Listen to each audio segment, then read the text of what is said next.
So I want to introduce you to some extraordinary people that are doing some extraordinary things in the world, and have them talk to you about what they needed to do, how they got where they are, what they're doing in the world, and get you inspired about that. So, Isaac, let's go ahead and we're going to do this one at a time. Can we please bring up onto the stage here, the virtual stage here, Diana Brody? Please get your virtual hands together for Diana Brody. Time. I'm Diana J. Brody from San Francisco, and my business is Next Level Editing Academy. I work with full-time video editors, emerging video editors, and assistant video editors. And working together with my clients, they learn to transform their stalled careers where they may be living paycheck to paycheck and are suffering from creative burnout into full-time video editors making good money, telling the stories they're excited to tell in the genres that they love. Woo! How about that heighten the hunger statement? Boy, I remember you a year ago. That was not the same, although you had already made progress. So fantastic, Diana. Fantastic. So, Diana, tell us a little bit about what you're proud of in your business right now and a little bit about where you are right now today. Oh man, I just, this has been such an amazing year. This is my second year. I'm closer to all you out there in TV land. Uh, I'm the newest on of the speakers that are going to be coming up. And this year I ended up getting a gig with Pixar, doing my dream gig. So I had 6 months where I wasn't working at all on my own business to do this dream gig. It's Meet the Pickles dropping this December. So keep an eye out for that on Disney Plus. Just as fun. So as soon as I was done that edit, I decided I have to make my business plan A. And I hit the ground running and I put all of my attention into that. And I quadrupled, quintupled my money from last year, which was my first year out.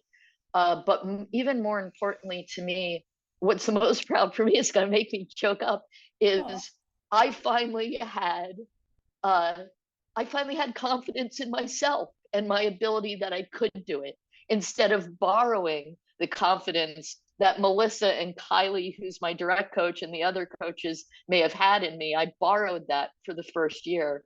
And this year I took ownership of that. And I have a lot of confidence that I can do this. I am an entrepreneur, gosh darn it. oh my gosh, Diana, that is fabulous. It's really, really neat to see where you are.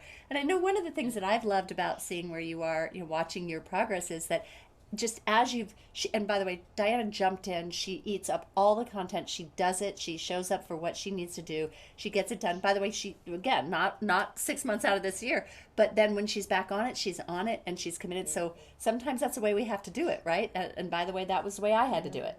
Yeah. So, but her clients, I mean, to see that now that Diana has a reliable, repeatable process, she has a funnel that's working, she is able to move on and add new offers behind that funnel, build out the rest of her flight path, right?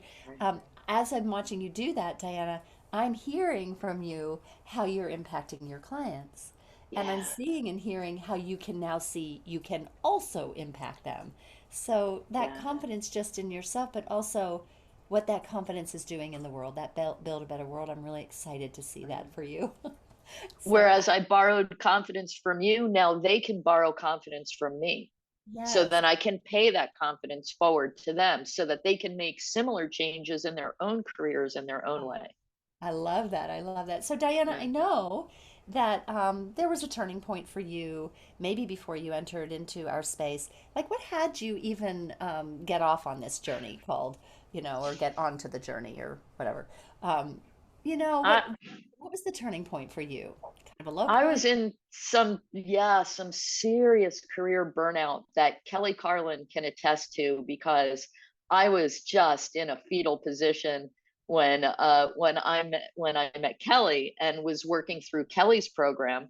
And I had said to Kelly, I'm just so burnt out. I was just had no time for myself. And I said, I've always had in the back of my mind of, I've taught editing and starting my own little school kind of thing. It was just sort of a pipe dream.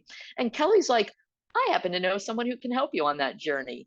And that is how and of course I dipped my toe in. I bought a very low level self-guided. It was a pre 2K to 10K, so that hadn't been created yet. So it was even before that. And I like just put my toe in and I'm like, I'm intrigued. I kept being intrigued. And then once I started hopping in and I white knuckled it, I was like, can I even do this? Oh my God. And I just was like deer in the headlights. But I did it. I showed up and I put one foot in front of the other. And and I'm turning my career burnout into something that now I'm excited when I'm excited to work on my own business, but even more so excited to also edit because it's not my entire focus. It's not my entire life. Yeah, you have independence with it now. Exactly. Thank you. That's Yeah, why you make the big well, just yeah. So that's fantastic. money. Fantastic. So I'm just curious. Um, I hear that there was a reality check, like I can't just keep doing this, right? Yeah. So, um, There's a reality check and a desire to do other things that I had no time for. Yeah. and I hear that there's this thing that you really kind of thought maybe it was a pipe dream. I love that word that you said, a little bit unattainable. It Right. someday, nice day, but not ever now. And you moved Right. that. A lot of you have gotten these when, then, now, how stickers in the mail and your mailers, right? So you moved it to now. She said I white knuckled. So I hear that you moved when, then, someday, maybe to now and how.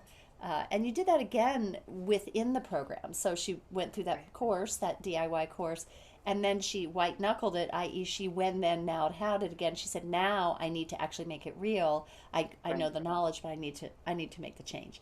And so each year, and then we're at that now this year as well, a new level, for you. Yeah. So that is fantastic, Diane. It's so wonderful to see you here. Was there anything, if like that you if you look at your progress, you've actually made meteoric progress. That's why you're the youngest, fewer year, and Diana, by the way, won the competition video last year.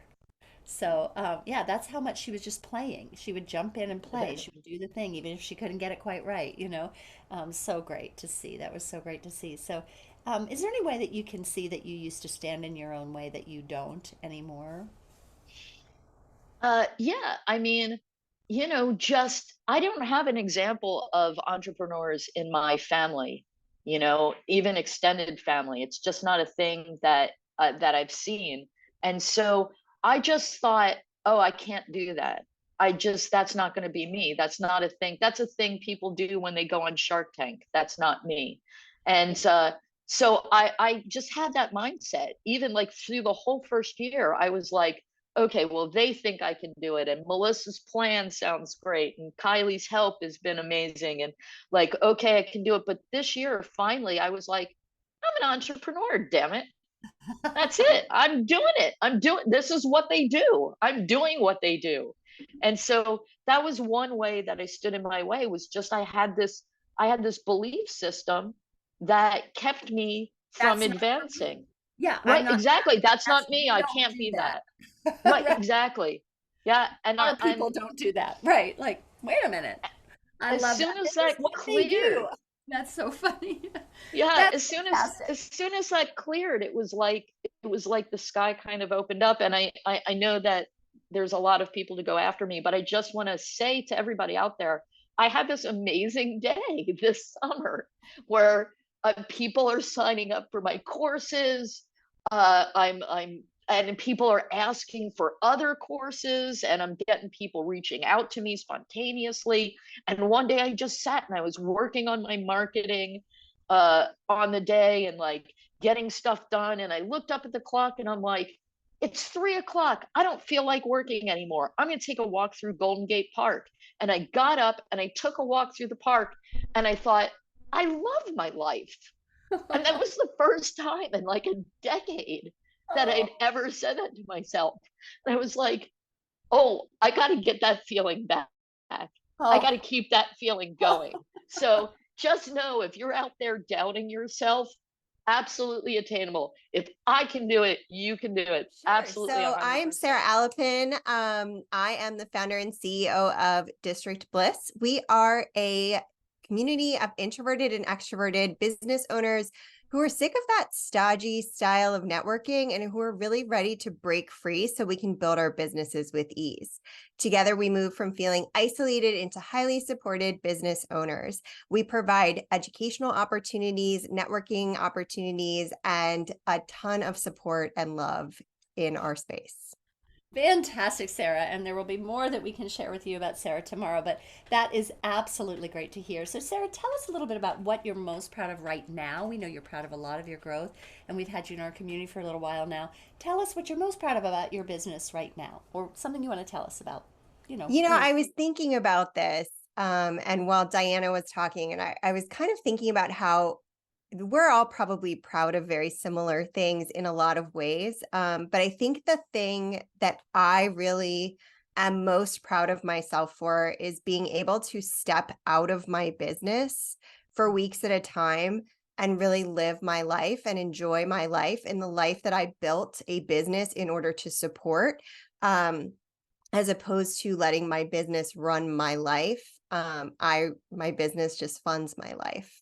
Oh, I just love that. Sarah, I'm really happy you're able to do that too. And I know it's a key value of yours, that stepping away. It's very important to you. So it has been wonderful to watch that. And I'm curious, I know our listeners are going to be curious, what was pivotal for you to be able to do that? And I know it wasn't always that way as you got started. And we heard a little bit about that last night. So what turned that around for you, Sarah? And what I'm really looking for is that distinction of rolling one way, because it's one thing to build a business and then it's another thing to build a business that we want. And that's really what you're saying here is you have a business and you've built a business that you want to have, that you enjoy being in. So what was pivotal for you to move from just a business you had that was a little overwhelming to the business where you get to go travel and be gone for a month or two or whatever? There are a couple things here that are important, and I'm going to hit the ones that are obvious first. I hired a team that understands my values, my goals, and my business so that I can trust them, and I've trained them well so that I can lift out. But I have systems in place and automation, and I've invested in the right tools for my business. I've also gotten the support to, before I go, I always have a coaching call to discuss the things that I might be forgetting when I'm leaving the country for 3 weeks with no internet. So, but I actually want to call out, I was thinking about this too. My first retreat with CSE, I came in and Victoria asked me a question when I was on my hot seat. And I know Victoria, you're going to hear from Victoria in a minute. So just imagine this as, so I had never met any of these people in real life except Melissa. And Victoria said, how can you run a business that is entirely based on your personality? That isn't something you can scale, is it? And Melissa was like, I have been like, I saw Melissa be like, thank you, someone else for saying this. Sarah hasn't heard it from me.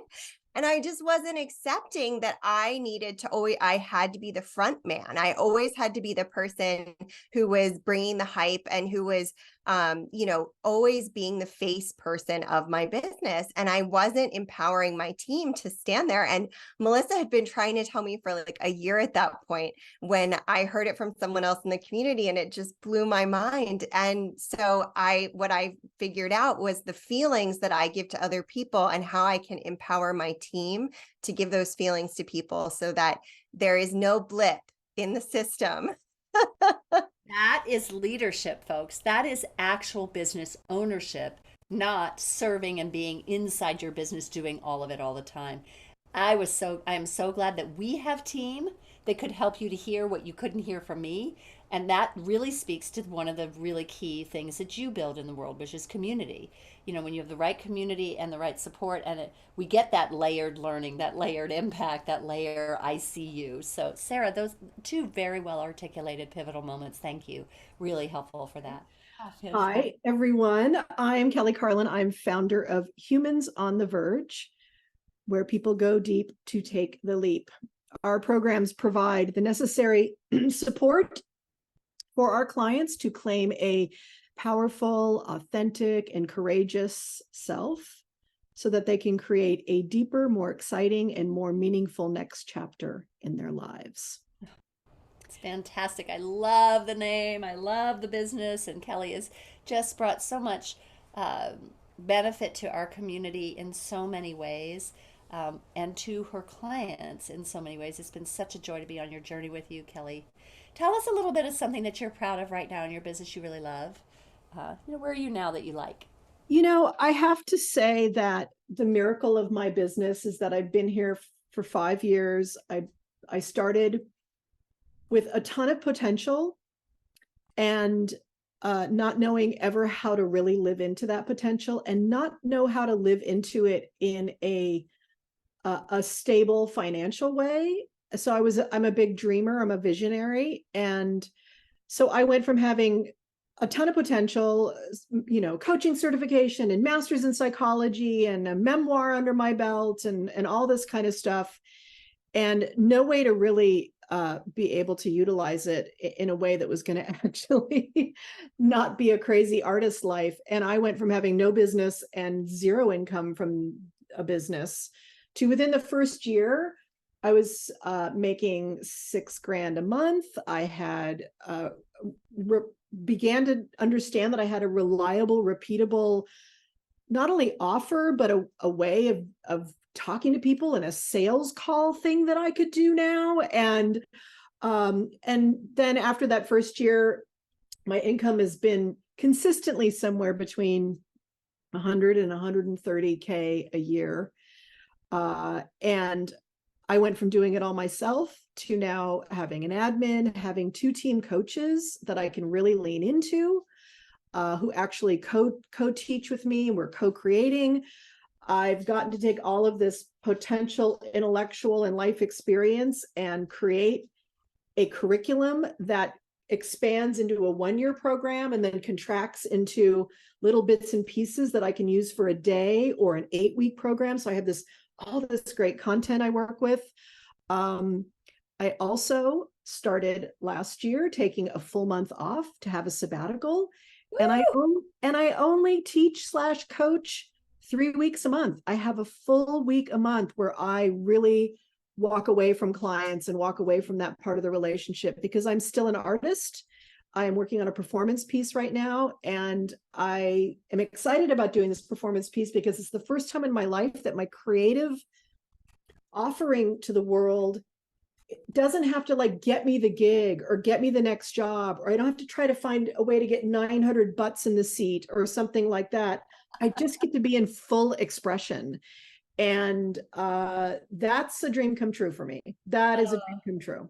Was terrified to do was to take responsibility for my financial life because A, I thought capitalism was evil, and B, I had no idea how to do that. I was clueless. I had taken business courses. I had been in coaches' business training things, and I really didn't know how to do it. And there was a moment, Melissa, when you really made me see that that I could spend my whole life waiting to be rescued, and that's all I would be doing. And that I had to come and rescue myself. And then I had all this capability, and why wouldn't I have capability in that direction too? I just had to learn the skills and the tools and apply myself and be willing to be so uncomfortable, kind of like Diana said. I had to, for the first 18 months, you guys, Melissa would get texts from me at 3 a.m. like, holy fuck, I don't think I can do this. Excuse my language. I am a Carlin. And she would have to walk me off the fucking edge of things. And so I was terrified, but I stuck with it because like Diana said, I had to borrow her belief in me for a while until I got belief in it. And then once I started getting clients regularly, I was like, okay, this isn't like a magic trick. I'm actually doing this. So there was taking the personal responsibility around building the life that I wanted, and to stop hoping that someone would be kind enough to go, like be hat in hand and put something in my hat, you know. I was always waiting to be discovered, like Judy Garland or something like that. And I had to discover myself ultimately. And you guys gave me the tools to be able to take my gifts out into the world. It's such an honor to be able to do the work I do. Oh my God. I'm Tish Hicks. I am a 30-year VO pro. I've been the voice, one of the voices of Subaru for 13 years, voice of Citibank for 7 years, work in all genres of voiceover. I'm also the master sensei of the VO Dojo based in Burbank, California. We are a full training program that guides, supports, connects, and accelerates you from I don't know to working pro, leading the way from mystery to mastery. We align people with the power and possibility of their voice through the vehicle of voiceover. I mean, we've reached over $500,000 in revenue, and I've got 10 people on my team, and I'm paying more for my team than I had as Grand Slam goals, like when I began. Like Right? that's to keep the door, like that's just to keep the team going. Just So her that operating kind of takes my expenses. breath away. Oh, that's Like so so, much. we asked this question, what did you think was unattainable? And she's saying, like, it was unattainable for her to ever even make that herself, and now she's just to keep the doors open, she's making that every month or whatever. Mhm. So fantastic. It's just amazing. So beautiful, beautiful. Tish, if you could tell us what that pivotal moment was for you. I'm remembering a certain napkin that we shared, uh, what was a pivotal moment for you that had all of this, was a sort of starting moment to make all this possible? Well, first of all, if Melissa has taught anything about lifetime value client, we've known each other since we were young people at college. Melissa has been instrumental, um, just instrumental in everything I've done in my adult life. She was part as a life coach of me reaching my first 100K as a voiceover artist within the first couple of years that I started that business. And then she was a participant in the first You Should Do voiceover class that I ever did, and remember really distinctly sitting at a coffee shop outside the Yahtzee building. And she said, this is really great. And here's what you need to do. And she laid out basically everything that I've done over the last 10 years because she could see it and what needed to happen. And I was like, uh-huh. And then 10 years later, I'm like, oh, here it is. Um, yeah, and I feel like we haven't worked necessarily consistently, but in the most important parts where the next place of growth becoming, Melissa's always been there, and it's been cool to be a part of her evolution too, Yeah. and we're like growing together. Yeah, and so that's where I'm at right now. We're working beautifully together, and it's so powerful to be part of this group of people who we're working, the next level, next devil, Right. and it seems less devilish now that we're all working together. So, but just the next level of becomingness.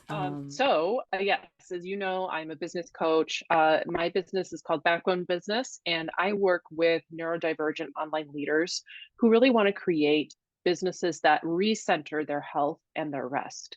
And so, working with me, my clients create 50% more revenue in 12 months by streamlining their offers, setting up a seamless and scalable client experience, and hiring their first team member. So I have a pretty diverse background. If you were here for my story yesterday, but I came from initially from the graphic design world. Before that, I was doing marketing, literally everything in marketing. And before that, I started my career in fundraising at nonprofits. Fantastic, fantastic. So, what are you really proud of right now in your business, Jess? Because you've come a long way since you started. You came into the world building a graphic design business with us, moved along, and have Yes. some journey there, and now here you are. So that was a beautiful height and longer statement. I have not heard it yet on your new business or Oh, on the thank you. new Yeah. focus. Yeah, fantastic. Yeah, What it's are a you little proud of? new. Little new. So I'm really proud of finding my messaging this year and really not being afraid to share it. So one of my core values, it has been for a while, even actually as a graphic design studio, bravery. And that was really for a lot of my entrepreneurial journey. That was aspirational because I felt constantly the opposite of brave. I was constantly, scared of my own shadow, basically. And I really, when I created it, it was really just sort of like, it would be nice if I felt this way, but I think also other people need to have this too, probably. So that's where that came from. But now I really feel like I have found my voice. I have found the things that I want to talk about, and there's a movement that I can build around it. It's not just okay. Well, we're doing coaching and it's great, and but there's a limited impact working one to one with people or working in groups, which is what I do, much like CSE. Um, there's really I can see my big mission, which is to really shift the way that we do business and change business as usual, because business as it stands right now doesn't work for the majority of people. And so being just talking about all the nuances of that and the facets of that, and kind of just throwing away worry that people are going to judge me or feel some whatever negative thing about me, has been really, really transformational, and it's really affected the way that I show up even in like the private client sessions. I'm wondering what has provided, why is it that you've been able to get there, and what is kind of the the one or two things that have made it possible for you to go from graphic designer and not bravely living the life you really want and the business you really want to coach, and then to now a neurodivergent, a coach who coaches neurodivergent folks. And I like some of the rest of what you said, but I can't actually patter it back to you yet. But you Yeah, know that's me, okay. Yeah. so yeah. uh, yeah, so a couple things in particular. Initially, it was just trust and being the joy of feeling seen. Um, and I really felt that when I met Melissa and in our subsequent conversation, which by the way, we met at a District Bliss event. So nice full circle moment there. Um, and before that, I felt like any success I had was just kind of random, and that it things happened, but I didn't have a plan, and I had to really hack at it, and I had to, but there was sort of like people recognized that I was doing well, but didn't really see who I was. They just saw me as like the role I was playing at that time. Like, you're a great worker, you're a great musician, you're a great whatever the hell it was. Um, but Melissa slowed down and was like, no, I really think you can do this thing that you didn't even know knew was in the cards for you, because you have these qualities. I was like, oh, no one's ever said that to me before. So I think the gift of trust, and like everyone else has said, really borrowing that trust for a while when I went out and did marketing or just going to networking, which I fucking hated, for a really long time. And I think I was just really resistant to really literally being seen. You know, I never had a job I where I remember needed to the be in retreat. front. Yeah, I remember the retreat, Jess, where you had a moment, and we had you, break through that I know being what you're gonna say. moment. Yeah. Yeah. Well, I'm not. I don't.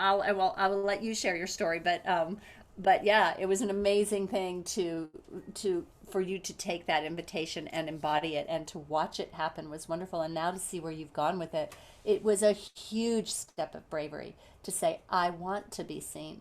I feel seen here in this room, but I want to be seen all over the world. And it's not an ego thing. I have things to say. I want to be on purpose. I want to connect with the things that matter and make a difference with what matters to me. So you've been on that journey and leaning in bravely all the time. It's been fantastic to watch. Um, Thank you. yeah. Yeah. And I think the other thing is just really just thinking strategically about everything, which is such a broad thing to say, but um, things that felt so overwhelming and messy and whatever in the first year or two, um, it feels so good to be at this new level of mastery, thinking about, oh, my marketing, it's not this big sort of like, oh, every time I have to do it, every time I launch an offer, like having offers and being able to get more creative with my offers or less creative, like feeling like, okay, I can plan beyond what am I doing in the next month to make money. For me now, like 6 months in advance is the standard. So just being able to do that and see myself as a viable business rather than just this like little thing that is, is a hobby or something has been really Very awesome. often. My name is Victoria Du. I own a firm called DuPont Communications. We help corporations of all sizes, from some of the world's largest brands to high growth startups, nonprofits, mid-market companies, to create better human-centric employee experiences that power strong businesses. We do that through coaching, consulting, and counsel. We work with companies all over the world in 20 plus industries. And then there's a whole other side of my business, which is, some of you will know me from, which is where I take a lot of that knowledge and expertise to coach small business owners and solopreneurs as well. I always say I grow my own clients from seeds, and often work with people from the very earliest stages of their businesses up until Fortune 50. So it's pretty fun. I'll say this is my seventh year, which is crazy to me. And just today I've been working and just mapping out and doing budgets for some upcoming projects, and just kind of mapping out and starting to map out my 2024. And I put sort of, my first column of my spreadsheet is some, fairly safe assumptions about revenue coming in next year, committed revenue, and it was already about 2x of a previous year. And then I started to work on some stretch goals, and that was sort of 2x of the first number. And I thought, oh, well, this is really it's I like what you say about kind of pause to accelerate and slow down to speed up, because some of these things take a while to really get traction. And when it does, it's just been really beautiful to see some of those kind of things bloom and really take shape. And I feel really proud of what I've grown. So Victoria, any kind of I don't know, a low point or a deep, a turning moment. Was it always like this for you, kind of thing?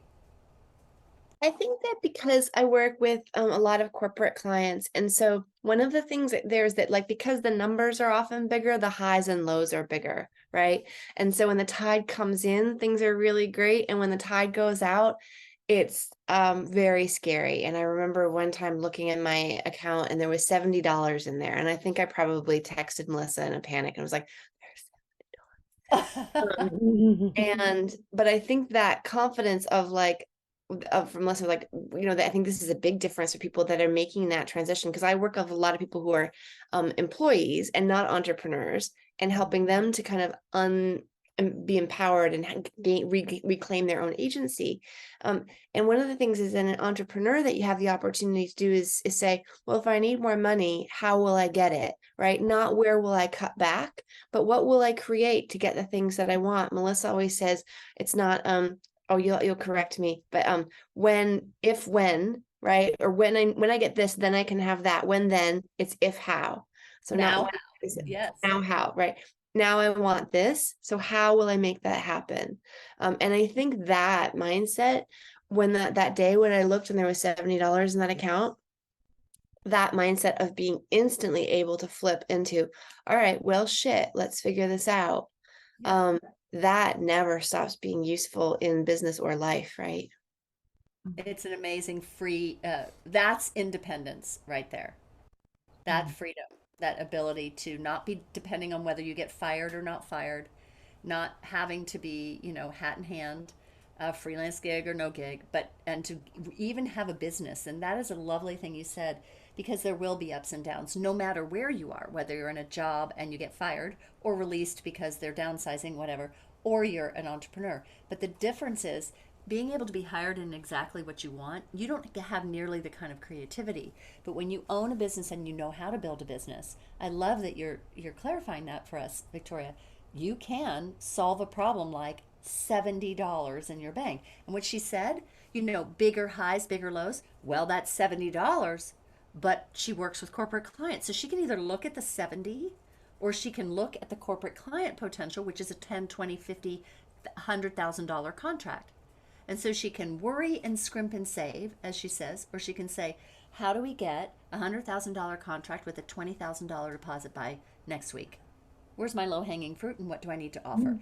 Great. What an amazing power. It's like, where are my legs and why don't I just stand up on them to watch? So, what do all of you want to tell our audience here in the time that we have left? And if you can be brief, but say what you need to say. We'll let Diana go first in case she has to ditch. I do. But what do you need to say or want to say that you wish somebody had said to you, or what do you think these people need to hear at this juncture in their training? If anybody else is suffering from the same kind of burnout or the same kind of malaise over, a career well lived, but that's not affording you the kind of life that you would like to live, the way out is through. You've got to just show up for yourself. 80% of life is just showing up. So even on days in which I didn't think I could get the work done, I just showed up. I went to the Q&As. I showed up with my coach. I went to every single, look, I'm here in a hotel room right now, Yeah.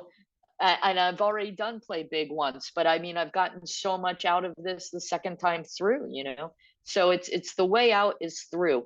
I Put your love head that. down, white knuckle it, and do it. Thank you, Do Diana. it. That's amazing. I'm right. Look, it's a writer downer. I'm writing that down.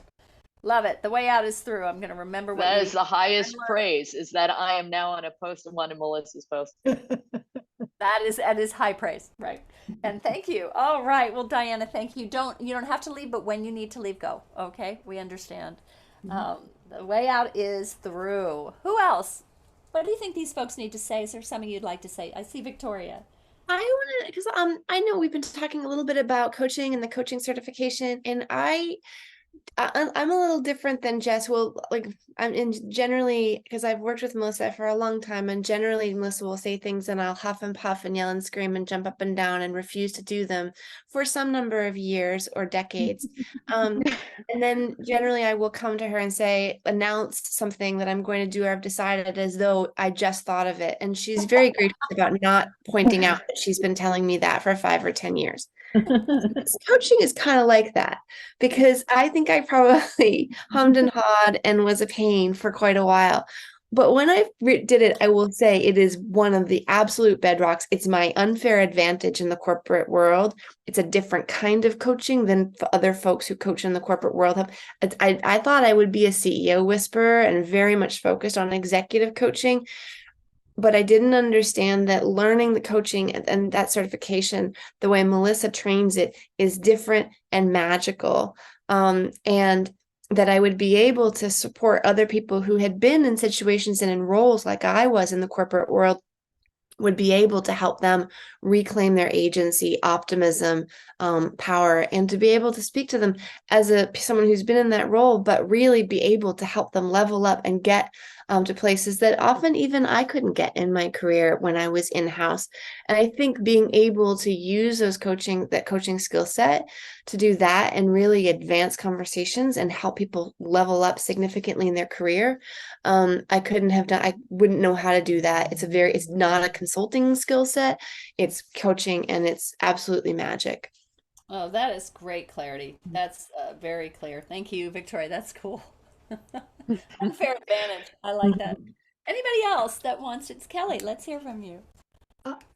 There's a little thing that we say here at CSE, which is dream, believe, commit, receive. And each one of those things has a mindset to it. But for me, the leap between believe I'm a dreamer. I can dream all day. But the believing part, I believe in a lot of things, but some things I don't. But the leap between believe and commit is essential. And sometimes we commit a little bit before we believe, but because we have to. Because the committing will actually start to show ourselves that we actually do believe in this. It's a kind of a fake it before you make it kind of a moment. And sometimes you do have to go back and work on your inner belief mindset. And I do that a lot here. And I do it a lot with my clients. It's basically what I do as a coach. But to really, really see that this commit thing, that there's something that you can commit to. And if you can find that for yourself this weekend, what you're actually committed to, that's the thing that always moves me forward. Because that's the thing that I it's like solid ground suddenly for me. And it's like, oh, that's a value of mine. I can commit to that, even if I can't quite see how I'm going to get there yet. So that for me is just money in the bank, literally. Yeah. Beautiful. Commit. And yeah, the rest will follow. Love that. Kelly, thank you. Who else? I know I should not say, Tish, go ahead. I'm zipping it. Um, um, kind of a variation of what Kelly said. I would say, especially to a crowd, a target audience of creatives who are establishing business or have an inkling to establish business. Business is creativity. It took a long time to get those two things that had kind of been in a Berlin Wall, separate in my soul, to understand that business is creativity. And along those lines, systems create freedom. That I think creativity, like anything can happen and on its own, and you can just do it and just feel it, and yes. And a lot of what I'm doing now is like, if I had understood that from the beginning, like even if you have just the littlest thing to systematize it now and then let it grow bigger with systems. And it's all creative. It's all creativity. Oh, music to my ears. I love to hear that. It's true. Freedom is found through structure, not through wild abandon and nothing else. Right? A lot less freedom when that's all we can do is keep resisting structure. I Thank just you. want to share. Yeah, Yeah, I go ahead. want to share briefly here. The thing I had to get over was myself, and the business being about me, and if I was good enough, and if I was talented enough, and how I felt, and what my opinion was. And it's kind of ironic because now I do feel like the business is a good reflection of me, but or more accurate reflection of me. But first, I had to get over just so much me, the center of everything, when it wasn't the center of anything. Really, it was the center of a few things, but it wasn't the center of what I needed to build my business around. It was around my clients. And once I got obsessed with them and not obsessed with me, things got a lot easier. But that took a really long time. So good. So good. Love that. And Thank you. mine actually adds perfectly into Jess's, because Jess, that is part of that's one of the things I had to get over as well. But one of the things that I really needed to understand early stages is that you don't have to do it alone, that there is support out there. There are resources. There are people who want to help you succeed. And it isn't, I'm a giver, so it was hard for me to understand how to ask for help. But then I also had to kind of take my ego out of asking for help, where I wasn't showing up to impress people with my numbers or with what I've done or accomplished. I was showing up to humbly figure my shit out and get the support I need so I could actually move forward. And one of the things that stood in my way was myself, with like trying to not admit that I was up till 6 a.m. trying to get this thing done that was due at 8:30. Oh my gosh. It's Oh, great. That is just pivotal, that right there. All of these things that you all are saying are pivotal. And I could stay here forever. And I appreciate all of the attention. I know it's late in some of the worlds that you all are populating in from, and including our inspiration panel here, which is what we're going to call you today, our inspiration panel. I want to thank you from the bottom of my heart. These folks come. Uh, to a place like this. They are busy and they're not getting anything for taking a wild, hour out of their Saturday to come here, but they do that because they've been you and they know what it's like to sit in your chair and try to adopt all of this information and to keep moving.